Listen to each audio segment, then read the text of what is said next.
I pledge allegiance to the flag of the United States of America and to the republic for which it stands, one nation, under God, indivisible, with liberty and justice for all.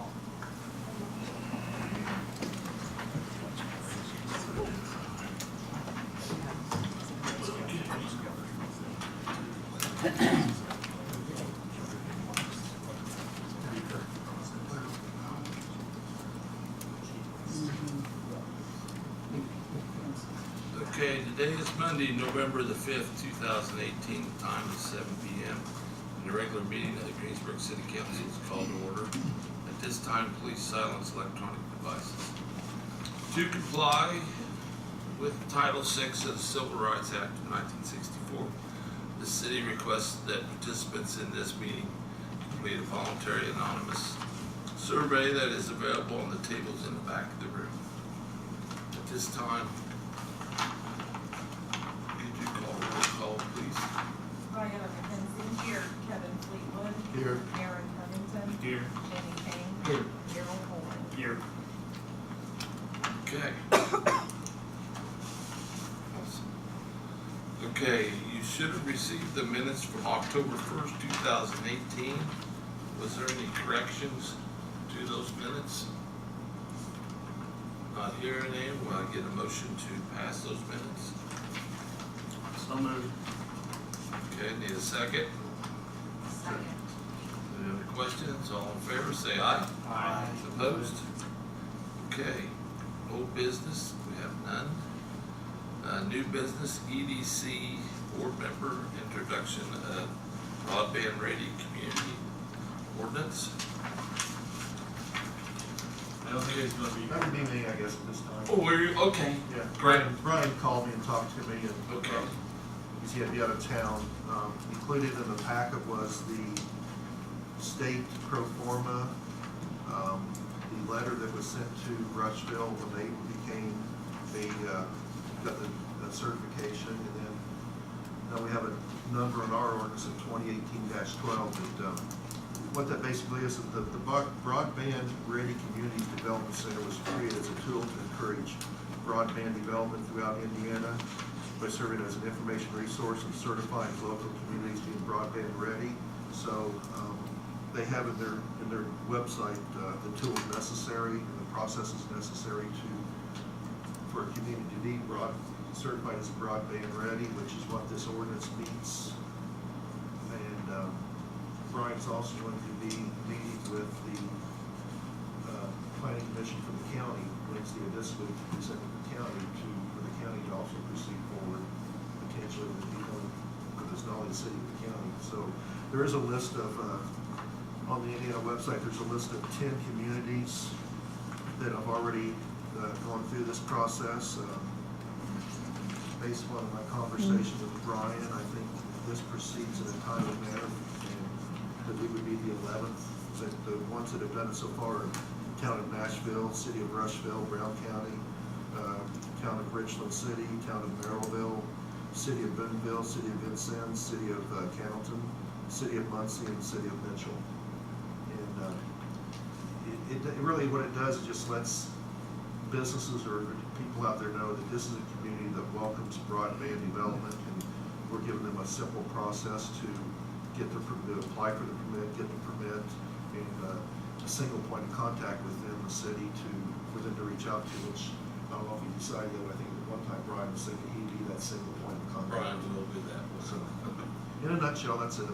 So, and then Chris has written one of these. Brian sent us an email. So, any concerns from Kathy or Ron about how this will change what you do now? No. Right, and I don't know much about it. I think it's a good thing. That way we got a point person. He's very involved right now. So, I think he's going to be the best point person we got. I would agree. So I didn't know if we needed to wait until next month to pass this ordinance. Or how that. Will that delay anything? I don't think so. Well, There's no fees, can we pass it all next month? Right now, it's not on the agenda, that ordinance number is not on the agenda, is it? It's not. No, so I don't, we'd have to amend the Right. agenda to pass it up even, I think it's fine for next month. Like you said. No penalties, we can do a first and second reading next month, just. Yeah. That works for me. If that's okay with you. Okay, I don't have any issue. okay. I have none. Okay, so we'll put that under old business for next year, or next.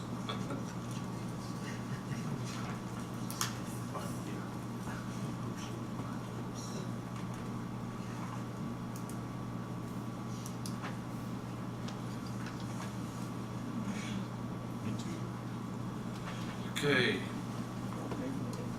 Chief Bridges.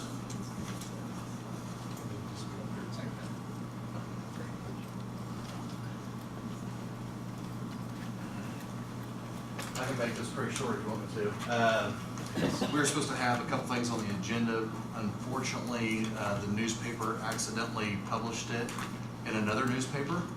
So, we don't have anything for those two. I had to bring them in front of you in December, so I apologize for that, but we were notified on Monday of last week that they were put into another newspaper, so. All right, thank you. Okay, do you want to talk about a little bit, just about the autism program that you guys are doing?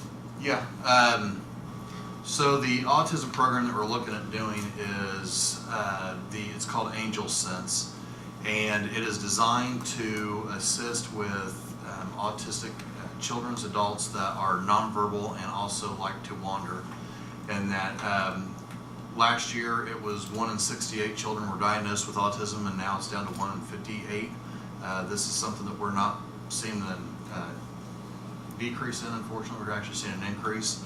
The city actually just gained a 9,000 square foot facility out off of Vandalia Way, which is Daisy Autism Center. Again, that's 9,000 square feet. It's one of probably the nicest ones around.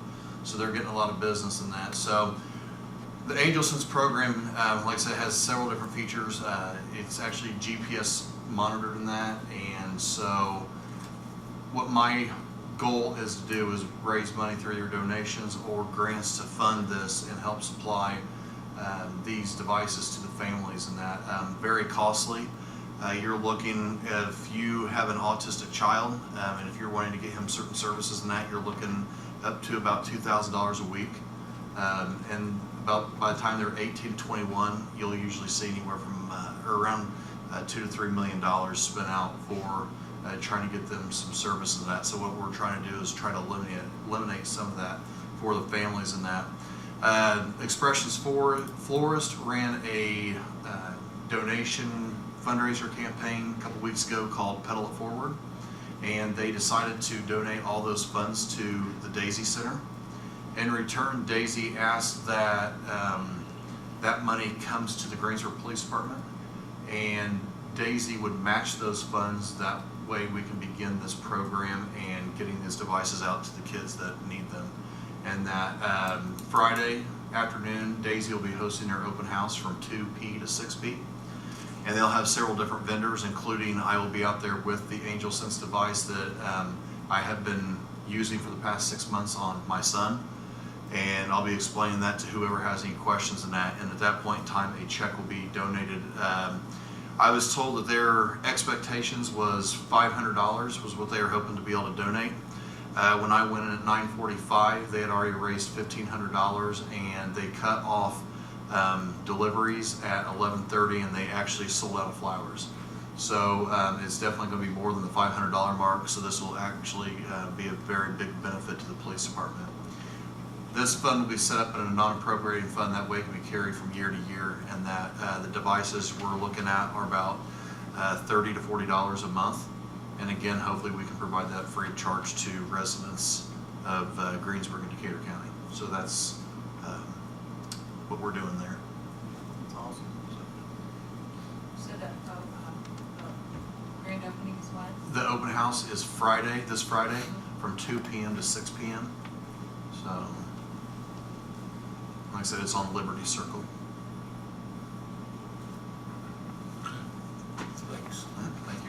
Appreciate it, Keith. Okay, Donna.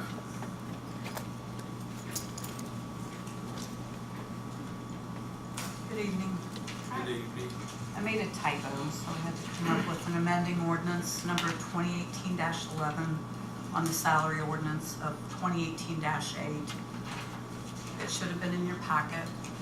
All I'm doing is cleaning up the dollar amount that the certification for the wastewater collection system CS 1, 2, 3, and 4 is.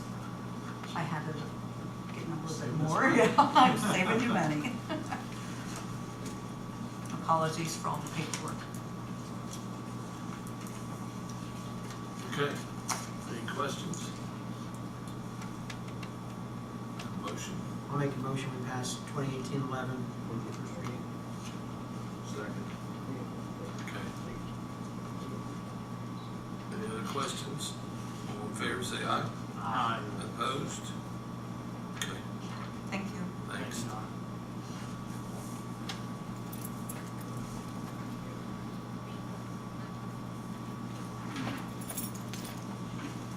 Okay, Ashley. Green.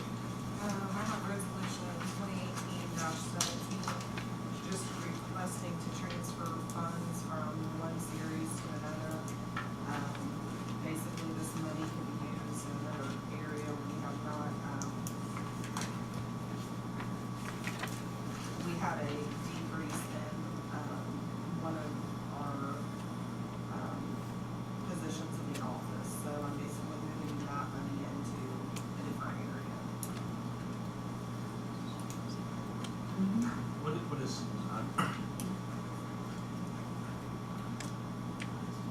what is the 100 and what is the 300? 100 is payroll, right? And then the 300 is that for like a consultant to help? That was some of it, like in that time, and not this time that we have not had anyone in that position. Move to adopt. Okay, Second. second. Any questions? All in favor, say aye. Aye. Opposed?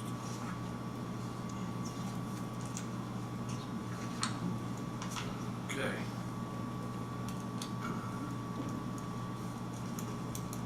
Veterans Day Parade is Monday, November the 12th at 5 p.m. They'll meet up there at the Gillen and House. And we'll go to the south side of the square for a program. Invite all of you and everybody in the community to come out and support this great program and this great parade. So, okay, Daryl Pulling, I got it. And I had permission from His Honor. That's funny. Okay, we had a pretty busy day. And a lot of money. We had promotion of Randall Koors from probationary firefighter to first class firefighter. He's been there a year, November 12th. Is that what you said, something like that? So they accepted him to do that. Brian Wenning came before the board in a program for SOGs and SOPs for the fire department. The board, the water board passed that. Cost of that is $6,406. Chief Bridges, we had a selection of officers, and October 29th we interviewed 3 people, candidates for the policeman's job that we have for next year. And we select 2 of them out of the 3 to do that. So, also we for next year, we went ahead and had him go ahead and got prices on new vehicles.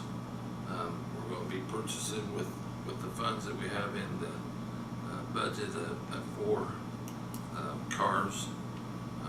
Basically, we'll purchase them from Don Mark, and they was around $30,365, and Ford Explorers, 2019. We got rid of some equipment from Chief Bridges. He had his attic full and he unloaded his attic and some other spots. So we got right there. Mark Klosterkemper brought interlocal agreement with Decatur County. We'll be working with the county on an engineering project for Central Street and the Central Street Bridge and the road sidewalk project that goes out to the high school.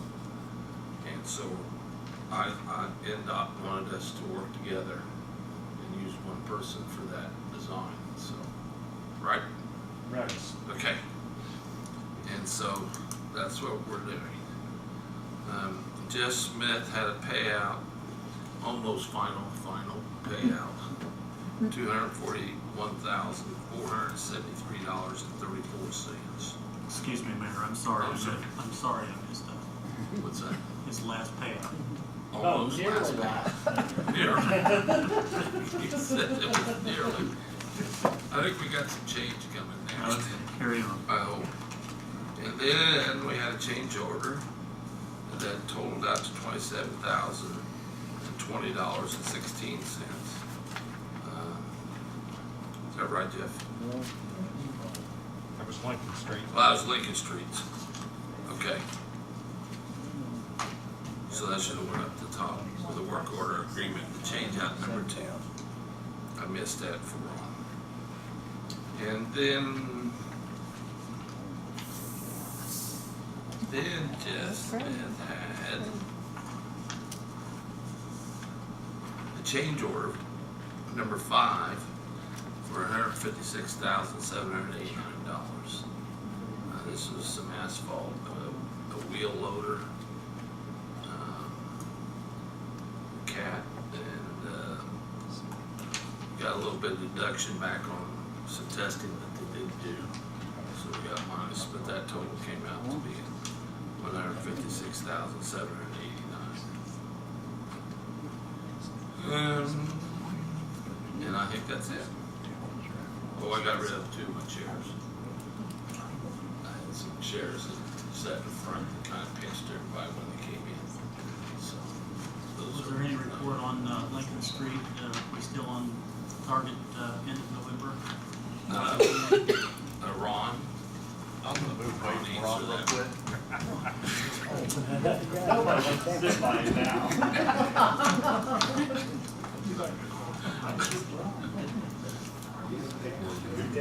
They wanted to know if you were on schedule. And that's the still. guy with the gun that doesn't want to be next to him. We are looking to have Lincoln Street open the first week in December. I have to tell you, it's weather dependent. Asphalt has some temperature limitations, and that will be basically the final component of the project. So if we have warm weather, we should be in that time frame, and if we have cold weather, then we may have to come back in the spring and finish the surface. So we did today place about 1.5 blocks of the curb out of the 5 blocks, and the current schedule is Wednesday. We hope to get another 2.5 blocks of the curb put in, so that would give us 4 of the 5 blocks. And we got a little bit of storm sewer left on that last block, and some other things, but our paving operation should commence probably the first of next week. That's kind of my estimate, but once the curbs are in place, then we can start preparing for the paving. Our goal is to get everything done so we can put all the street surface down at one time, so it's continuous and uniform and that sort of thing. So the weather is likely to be the biggest component where we end up.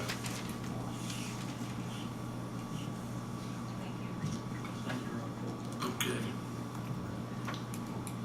Any other questions?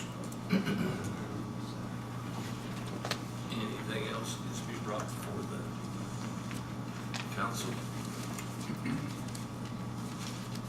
Need a motion to adjourn. Second. All in favor, aye.